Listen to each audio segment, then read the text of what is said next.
great to welcome back to our show today, man. We had on, I guess, about a year or two ago. He's a former reporter for the Wall Street Journal, a great journalist, and he's written another book. It sets out to explain something that I think is pretty misunderstood for most of us. It's called America's Bank, the Epic Struggle to Create the Federal Reserve. We're joined today by Roger Lowenstein from up in Massachusetts this afternoon. And Roger, good to talk with you. How are you? Doug, it's always good to be back on your show. I think was it about a year ago you had the previous book out? I was trying to look through my notes, but I didn't get the date. Well, it's been a few years. The last one was about the recent Wall Street crash. The end of Wall Street, right? A couple years ago. The end of Wall Street, about the mortgage crash. Yeah. So This one, I wanted to look at.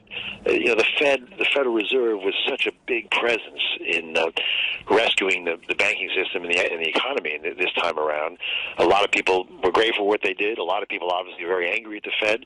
And I thought it'd be interesting to look at, what was it like in this country before we had a Federal Reserve? Why did some people think we needed one? How did we come to have it? And that got me onto this book. Yeah, I think so many people you hear that on the news every day, or if you watch all the business channels, you hear Federal Reserve, they're not going to raise the rates, they are going to raise the rates, but I don't think most people know, myself included. I know a little bit about business, but not a lot. But what is the Federal Reserve? And interesting, reading your book, the history of it, it kind of came together, just a kind of group of gentlemen back in the early 1900s, figured we better do something, right? Yeah, so, the first question, a little bit of basics, the Federal Reserve is the bank to banks.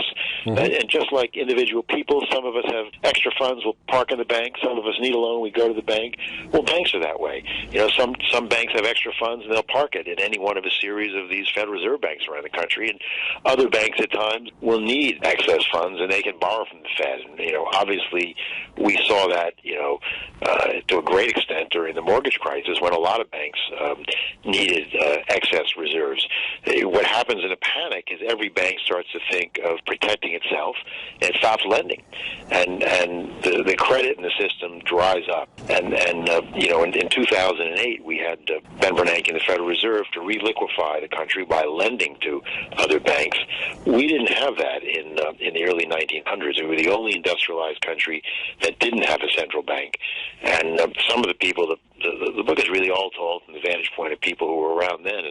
And one of them in particular, Paul Warburg, was a banker from Germany who'd come over to this country in the early 1900s, married an American girl, and set up his banking business and reestablished it in New York. And he couldn't believe that America was, another way such an advanced industrial nation had such a primitive banking system. Each bank kept its own reserves. In times of crisis, they would all just close down. Nobody would lend. And, Warburg said it was like a town without a fire department in which each home had a pail of water in the backyard. Well, that wouldn't be very effective for fighting a fire. And we did have a very big fire, a financial fire, right before the Fed was founded.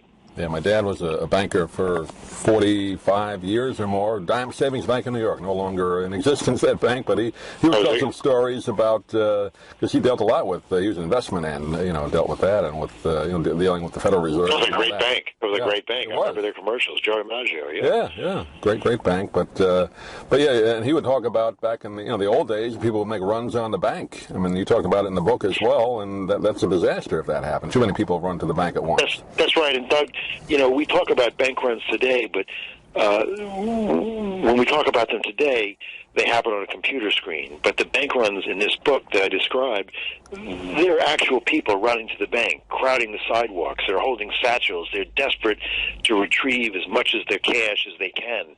The tellers, I described them, they're stacks of dollars, on the counters, and they're doling them out until, everyone in the line doesn't know how long it's going to last, and then it runs out. The door shuts, and that's it.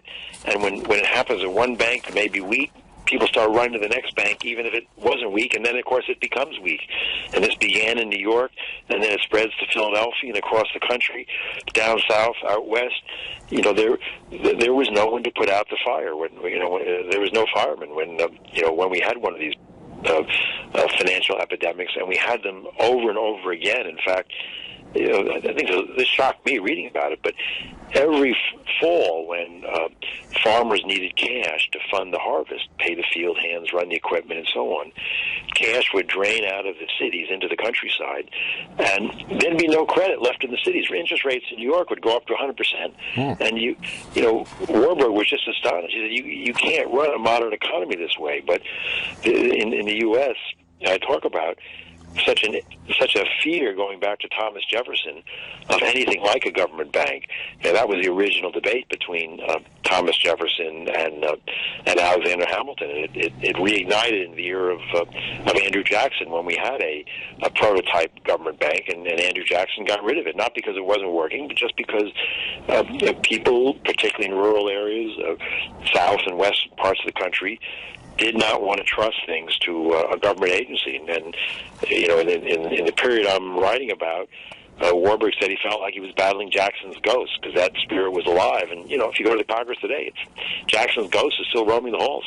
Yeah, that was, I was going to bring that up. It goes all the way back to, like you said, Jefferson before that, and Hamilton, but Andrew Jackson back in the 1830s when he was president. So this all was brewing almost 200 years ago. It was. This is, I think, it's our legacy of the history of fighting an English king, rebelling against a far-off monarch.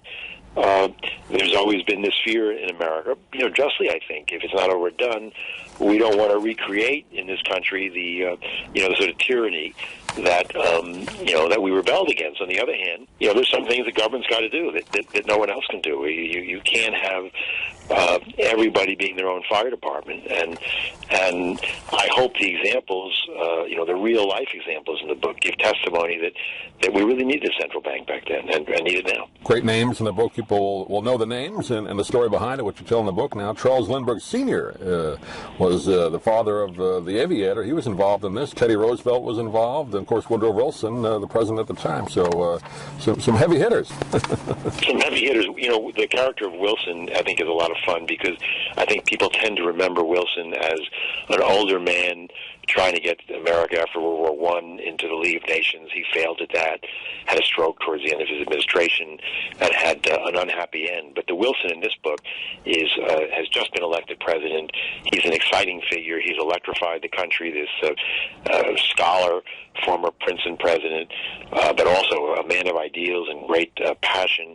And he has the savvy both to make some key compromises with people like William Jennings Bryan, another storied character in the book. And he's also got the elbow grease to get the bill through Congress, reminiscent, I think, of Lyndon Johnson and the way he would work the Congress. So Woodrow Wilson was no woolly-headed idealist. Yeah, the battle he had, and Teddy Roosevelt before that, so they went back and forth, and whether it should be a central bank or whether it shouldn't. So there's some great, great kind of dialogue in the book. That's right. There's a great controversy, but Carter Glass, who wrote the bill, who listeners will know is the author of the Glass-Steagall Act later, he was a Southern Democrat, didn't want any federal power at all, and he gave Wilson a draft for just 20 reserve banks around the country, no tie-in, no federal role at all.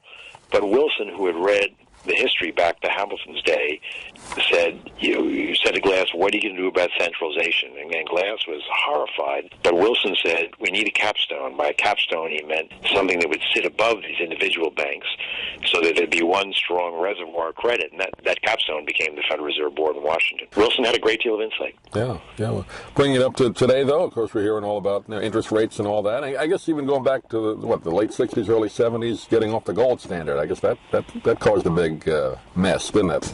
Yeah, people ask me about this, what would the founders say if they came back today?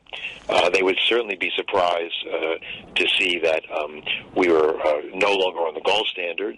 They might be surprised to see, though, that even though we're not on the gold standard, other countries around the world are just as eager to get their hands on dollars and park their reserves on dollars. It's still a reserve currency. It's the most trusted currency.